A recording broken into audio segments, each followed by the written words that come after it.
Με αυτό εδώ που κάνουμε, θα σας φιλοξενήσουν και θα σας εξυπηρετήσουν με τον καλύτερο δυνατόν τρόπο, ούτως ώστε όταν θα φύγετε να πάτε στο σπίτι σας, να είναι όλα καθόλου εντάξει και να έχετε φύγει από εδώ πλουσιότεροι συναισθηματικά μέσα από το όχημά μας που είναι η μουσική και πολεμοφόδια μας τα τραγούδια. Έχουμε διαλέξει, ούτε εγώ ήξερα, ένα τραγούδι ήξερα στην αρχή, όλα τα άλλα έρχονται ό,τι μου κατέβει δηλαδή. Γιατί διαφορετικά ξέρεις, άμα το κάνεις πρόγραμμα, πρώτο, δεύτερο, τρίτο, 15ο, 48ο, συνεπάγεται ότι σε κουράζει. Κάποια στιγμή βαριέσαι να παίζεις το ίδιο έργο συνεχόμενα και έτσι από μικρό παιδάκι εγώ έχω μάθει να παίζω ανάλογα με τη διάθεση. Η διάθεση λοιπόν τώρα είναι παιχνιδιάρικη. Αλλά σε αυτό το σημείο θα σας πω δύο πραγματάκια. Ακούστε όμως προσεκτικά, σας παρακαλώ πάρα πολύ, γιατί μας ενδιαφέρει και μας αφορά όλους. Ακούστε. Πριν από κάποιο διάστημα, περίπου 3 χρόνια, 4, μου είχαν ζητήσει από το κρατικό ραδιοτηλεοπτικό γίγνεσθε, το ΡΙΚ δηλαδή, να κάνω μια συνέντευξη. Με μεγάλη χαρά έδωσα τη συνέντευξη. Τότε, με πολύ δημοκρατικό τρόπο, την συνέντευξη που είχα δώσει την έκοψαν. Ούτε η δικτατορία δεν τα έκανε αυτά. Κατόπιν εορτής λοιπόν, τότε είχαν πει ότι αυτά που έλεγα εγώ δεν συνάδουν με τα χρηστά ήθη της κυπριακής κοινωνίας. Λες και εμείς είμαστε άλλοι, δεν είμαστε κυπριακή κοινωνία, δεν είμαστε ελληνική κοινωνία. Ακούστε όμως, ακούστε τα παγάσιδες. Μετά από 3-4 χρόνια λοιπόν, πρόσφατα πριν από λίγους μήνες, ξανάρχονται λοιπόν ο ίδιος δημοσιογράφος και μου ξανακάνουν πρόταση για να δώσω μια συνέντευξη. Τι δίνω, πάλι με μεγάλη χαρά εγώ. Γιατί, διότι όταν μιλάω στο ραδιόφωνο ή στην τηλεόραση, απευθύνομαι σε εσάς. Δεν μιλάω ούτε για τους διακεκριμένους, σε εισαγωγικά, ούτε για τους προύχοντες, ούτε για τους κρατούντες, που όλοι αυτοί είναι υπαλληλοί μου. Έτσι, ο πρόεδρος της Δημοκρατίας, ο πρωθυπουργός και όλο το συνάδελφο. Είναι υπαλληλοί μου εμένα, εγώ τους πληρώνω. Χωρίς εμένα αυτοί και δεν υπάρχουν και δεν έχουν λόγο να υπάρχουν. Δεν έχουν τίποτα να κάνουν και πέραν αυτών δηλαδή, αυτό που κάνουν ουσιαστικά τι είναι, παραμιλάνε, δεν μιλάνε, παραμιλάνε. Ασταμάτητα όμως, γιατί δεν έχουν άλλη εργασία, οι περισσότεροι ανεπάγγελτοι. Αυτό που ξέρουν να κάνουν λοιπόν είναι να πηγαίνουν στη Βουλή, να πίνουν καφέτες και να μιλάνε. Εναντίον ο ένας του άλλου και μόλις βρίσκονται στο καφεδίο, αγκαλιές, φιλιά και τα λοιπά. Όπως έχει ο Τσίπουρας από την Αθήνα, ας πούμε, και πηγαίνει στις Βρυξέλλες να κάνει επανάσταση, να πούμε, αντίσταση και τα ρέστα. Και μόλις βρει το Γιουγκέρ, αγκαλιές, φιλιά, λες και είναι πολιτάρια, λες και έχουν δεσμό. Της πουτάνας γίνεται, παιδιά, είναι δύσκολα τα πράγματα. Μας κοροϊδεύουνε, αλλά πάρα πολύ χυδαία τώρα, έτσι. Τώρα πια το παρουσιάζουν πολύ χυδαία ότι μας κοροϊδεύουν.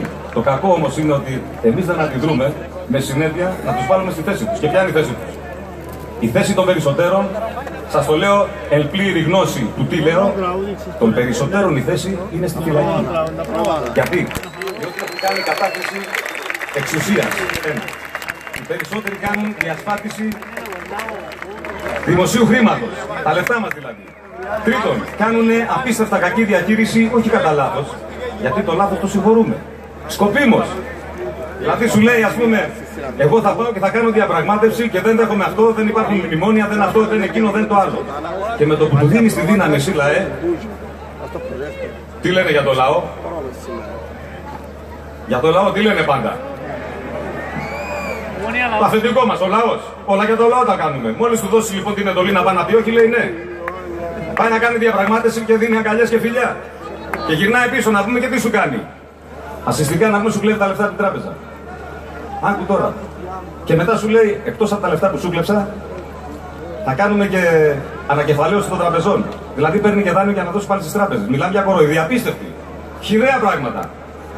Για να μην πω τώρα πράγματα τα οποία ενδεχομένως θα δημιουργήσουν επιπλέον προβλήματα, που όμως δυστυχώς δεν θα τα πω, τι να κάνουμε, δεν μπορώ να μην τα πω. Θέλουνε πάρα πολύ ξύλο. Θέλουνε μπατιές. Γιατί? Διότι όταν ο άλλος δεν πονέσει οικονομικά ή οργανικά, δεν συμμορφώνεται με τίποτα. Έτσι έχουν αποδείξει τα πράγματα μέσα στον χρόνο. Αυτοί λοιπόν δεν συμμορφώνονται, μας κοροϊδεύουν διακαώς. Αενάως, δηλαδή στο συνεχές, για πάντα. Μέχρι εμείς να πάρουμε χαμπάρι, τουρκική λέξη χαμπάρι, τα χαμπέρια. Μέχρι εμείς λοιπόν να αντιληφθούμε, να καταλάβουμε ότι οι τύποι αυτοί είναι αυτοί που μας κοροϊδεύουν, οι υπάλληλοι μας και πρέπει να τους αποβάλουμε, πρέπει να τους απολύσουμε διαπαντός και πάρα πολύ σύντομα. Μιλάω για όλους τώρα, έτσι, μηδενός εξαιρουμένου. Δεν υπάρχουν χρώματα, κόμματα, θρησκείες, αυτά, τίποτα. Τελείως αντικειμενικά. Όποιος δεν είναι εντάξει απέναντι στις συνθήκες πρέπει να αποβάλλεται να πηγαίνει στο σπίτι του. Οι περισσότεροι λοιπόν πρέπει να πάνε στη φυλακή. ο δικαστικός κλητήρας, τους παίρνει, τους πηγαίνει στον εισαγγελέα, παιδάκι μου, τι έχεις κάνει αυτά, ναι, πλήρωσε. 12 χρόνια φυλακή. Φυλακή όμως, όχι 3 χρόνια, 12 χρόνια φυλακή. Βγάλανε λοιπόν μια εντολή μέχρι και να με συλλάβουνε περίπου. Γιατί? Διότι είπαν ότι την πατρίδα μας την βιάζουν άνθρωποι οι οποίοι από όπου και αν προέρχονται ήρθαν εδώ χωρίς να πάρουν την άδειά μας. Αν έχω ανάγκη, σου χτυπώ την πόρτα και σου λέω: σε παρακαλώ, μπορείς να με βοηθήσεις? Αν μπορείς, θα με βοηθήσεις. Αν δεν μπορείς, δεν μπορώ να το απαιτήσω. Γιατί άμα το απαιτήσω, είναι βιαστής. Αυτό κάνω λοιπόν. Βιάζουν την πατρίδα μας. Επειδή εγώ ήμουν στην Κόπερη στο καλοκαίρι και αυτό που αντιμετώπισα ήταν απίστευτο. Μιλάμε τώρα για μια συνθήκη η οποία δεν τη φανταζόσουν ότι μπορεί να συμβεί. Όμως είναι αλήθεια, είναι γεγονός. Δύσκολα πράγματα. Εγώ, ο μετανάστης που λαθρέα μπήκα στη χώρα να πετάω στον αστυνομικό μπουκάλια και στους πολίτες που περνάνε με τα αυτοκίνητά τους και να κάνω πορεία ο λαθρομετανάστης. Όχι ρε παιδιά, δεν το δέχομαι, πλάκα μας κάνετε. Και έρχεται τώρα ο Τσίπουρας, ας πούμε, και πουλάει την πατρίδα μου για 100 χρόνια. Για 100 χρόνια η Ελλάδα δεν υφίσταται. Η Ελλάδα είναι ένα μαγαζί το οποίο έχει ενοικιαστεί και μέσα σε αυτό το ενίκιο των 100 ετών η Ελλάδα πλέον από εκεί και έπειτα δεν θα υπάρχει. Να το έχετε υπόψη σας. Η Ελλάδα πλέον δεν υπάρχει. Το σπίτι που εγώ έχω φτιάξει, το έχω κτίσει με κόπο, με μόχθο και με αγάπη πάρα πολύ, δεν μου ανήκει, έχω πληρώνω ενίκιο. Άρα δεν είναι δικό μου. Και εσάς σας κόψαν εδώ πέρα ένα κάρο λεφτά από την τράπεζα που με μόχθο τα βγάλετε και τα βάλετε στο Βιενόπουλου και ο Βιενόπουλος τα έκλεψε για αλυσβερίσια, παιδιά. Θυμώσετε λιγάκι, σας παρακαλώ πάρα πολύ. Και όταν λέω θυμώσετε, δεν εννοώ μπατσίζουμε ο ένας τον άλλον γιατί είμαστε αντίπαλοι. Όχι. Ο καθένας την υποχρέωσή του και τα δικαιώματά του. Άρα η υποχρέωσή σας είναι να δίνετε δύναμη στους αρίστους και δικαίωμά σας είναι να απαιτείτε από τους αρίστους υπαλλήλους σας να κάνουν αυτό που πρέπει. Και αμέσως όλα θα μπουν στη θέση τους. Πάρα πολλά είπα, δεν έχω άλλα να πω. Ένα τέταρτο θα μιλήσω ακόμα με 20 λεπτά, όχι πολύ. Ήθελα να το βγάλω από μέσα μου και μία επίτροπος λέει, είπε ας πούμε ότι εγώ είμαι ρατσιστής, είμαι φασίστας. Ακούστε παιδιά, κάτι πάρα πολύ σημαντικό. Εάν ζούσε σήμερα ο Παυξεντίου και ο Παλικαρίδης, σίγουρα οι αριστεροί του κόλου, γιατί δεν πρόκειται περί αριστεράς, δεν είναι κομμουνιστές αυτοί, δεν είναι δηλαδή κοινωνιστές. Φασίστες είναι αυτοί λογοκρίνουν, απαγορεύουν. Αυτοί οι άνθρωποι λοιπόν, τους ήρωες, αν σήμερα υπήρχαν, όπως ο Σολομώντας, θα τους έβαζαν στην ίδια μοίρα. Θα λέγανε ότι είναι ρατσιστές και φασίστες. Γιατί αγαπούν την πατρίδα τους. Και τι θέλεις να αγαπάω, ρε κέρατο περνικωμένο? Τι θέλεις να αγαπάω, δεν αγαπώ την πατρίδα μου, το σπίτι μου, την οικογένειά μου και τα πάντα μου? Αλλά όμως αυτοί είναι απάτριδες οι περισσότεροι. Ξέρετε, είναι διεθνιστές. Δεν έχουν πατρίδα, όπως οι Εβραίοι. Δεν έχουν πατρίδα, γι' αυτό λένε όπου γης πατρίς. Δεν είναι όπου γης πατρίς. Εμένα πατρίδα μου είναι εδώ. Εμένα αυτό είναι η πατρίδα μου. Εδώ πέρα, εδώ που πατάω είναι η πατρίδα μου. Και επειδή μου έχουν εκλέξει τη μισή, εγώ πονάω. Και πονάω από τότε που συνέβη το γεγονός. Και πονάω από τότε που πήραν την πατρίδα της γιαγιάς μου την Μικρασία. Και πονάω από τότε που ο Ελευθέρος Βενιζέλος την πούλησε στον Κεμάλα Τατούρκ και τον Ελευθέρο Βενιζέλο οι Έλληνες τον είπανε εθνάρχη. Πονάω πάρα πολύ για αυτό. Και επειδή πονάω θυμώνω και επειδή θυμώνω λέω αυτά που λέω. Και αν είναι κακό, τιμωρήστε με. Αν όμως είναι έτσι, παιδιά, ας πάμε όλοι μαζί, πας και αλλάξουμε τα πράγματα γιατί για τα παιδιά μας έχουμε σοβαρότατη υποχρέωση. Το αύριο είναι δυσίωνο. Κατέλεσε. Βρίσκομαι αυτή τη στιγμή δηλαδή, βρίσκομαι στο υψηλότερο σκαλοπάτι της ελληνικής επικράτειας. Γιατί είστε οι μόνοι οι οποίοι έχετε διατηρήσει την ελληνικότητα και αυτό το δείχνετε μέσα από τα ονόματά σας. Αυξεντίου, Πολυκάρπου, Θεοφάνους.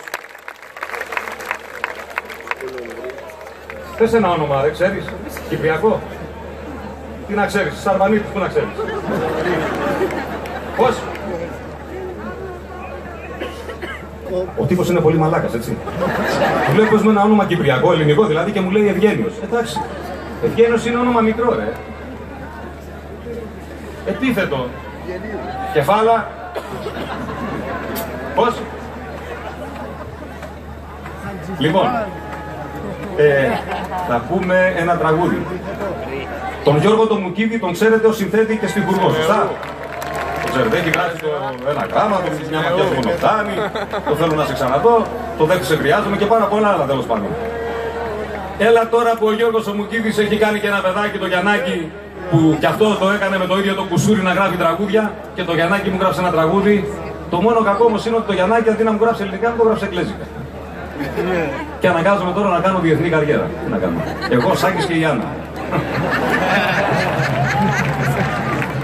Κυρίες και κύριοι, σας παρουσιάζω τον Μουτζαχετίν. Πώς να σε πω,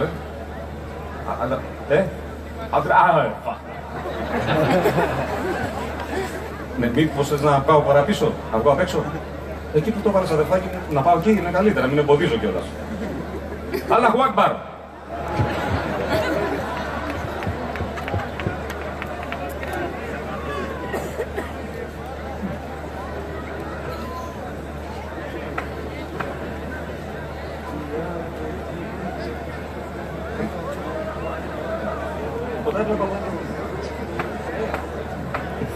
Τι έχω μαζέψει, παιδιά. Τι θέλετε. Ανδρέα. Πιο πίσω να πάω. Μου κάνουν σκηνοθεσία, παιδιά. Σήμερα αποσπερίζουμε, έτσι. Δεν είναι συναυλία του τύπου βγήκε ο τύπος τραγουδάει, παίρνει τα φράγκα, φεύγει. Εγώ κάνω την πλάκα μου. Άμα δεν κάνω αυτό, δεν περνάω καλά και έτσι δεν μπορώ να το κάνω. Αντιμετωπίστε με την τρέλα που κουβαλάω. Και πάνω ρε παιδάκι μου, σήκω φύγε από εδώ να πούμε λερωμένε. Είδες και χέρια του. Όλους αυτούς που έχουν γεμίσει τα τουάλ, τους βλέπω σαν ανευρώνικοι ρε παιδί μου. Τέτοιος είναι ο τύπος. Γεμάτος. Δεν σ' άρεσε το δέρμα σου. Δεν σ' άρεσε το χρώμα σου. Σ' άρεσε, αφού σ' άρεσε γιατί το άλλαξες. Ήθελες κι άλλο χρώμα. Γιατί δεν έπαιρνε μια βογιά από αυτής λιγάκι. Σήμερα κόκκινο, αύριο κίτρινο, ό,τι γουστάρεις. Δεν πρέπει να το βάλεις εφόρου ζωής. Οι άλλοι γράφει εδώ πάνω Κωνσταντίνος. Εσύ ποιος είναι ο Κωνσταντίνος, ξέρω εγώ Γεωργία. Λέω εγώ μενός μου. Και γράψε μπορεί το όνομά του να πούμε, αυτό δεν θα φύγει ποτέ. Μα θα είμαστε μαζί όλη μια ζωή. Μετά από ένα χρόνο δεν είναι παρέα. Έχει μείνει το Κωνσταντίνο και ψάχνει να το σβήσει. Αρίκια, μηνάς. Σας πω τα πανιά που σας τυλίξανε.